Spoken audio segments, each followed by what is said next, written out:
How to make a glass diamond on a nail. Take a white pen. Find the midpoint of the edge and make a dot. Now take a scale and mark the midpoints of every edge.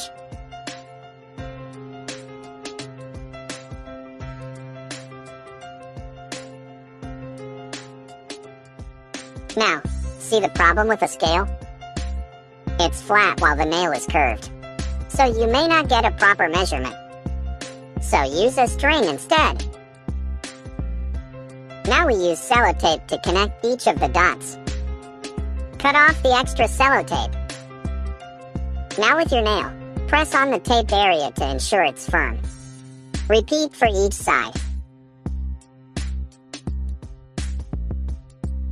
Shake your magnetic nail polish and apply. Hold the magnet diagonally for 10 seconds. Peel the tape and you're good to go.